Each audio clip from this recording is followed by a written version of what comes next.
मोहम्मद रफीक दो धियां ने ते मजदूरी करना अपनी झूला सारा दिन थकना ते कम लिया के शाम नूं खाईदा है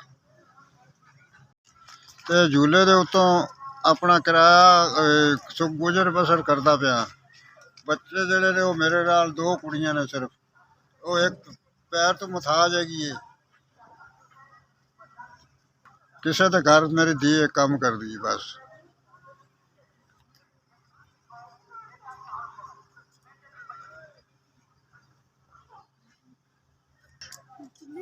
बड़ा परेशान हो गए हैं आटा भी नहीं लभदा ते महंगाई बड़ी हैगी है ते बड़ी मुश्किल वक्त निकल रहा साडा ते बड़े हालात खराब ने साडे बड़ी मुश्किल बिल आ जाता बिल देने हैं तो किराया इंज करके उस असीं पूरा मसा करने खिच खुच के खाइए की फिर ते बड़े औखे दिन आ गए ने।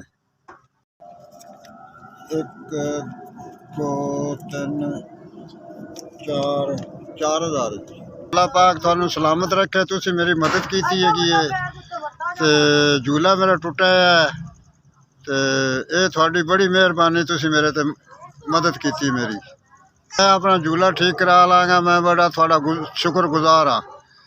पाक थानू ना देगा दुआवां थोड़े वास्ते मैं असीं करी जाएंगे अल्लाह करे खैर। अल्लाह पाक थानू ढेरों ढेर दे अल्लाह पाक ते SBS अल्लाह थानू तरक्कियां देवे ते अल्लाह तुसा मेरी इस टाइम मदद की हैगी है ते SBS तुसी मैनू 4000 दिता है मदद मेरी की जे अल्लाह थानू तरक्कियां देवे ते अल्लाह थोड़ी तंदुरुस्ती देवे थानू अल्लाह पाक खैर खैरा नाल साडी भी मदद की जे अल्लाह पाक थानू।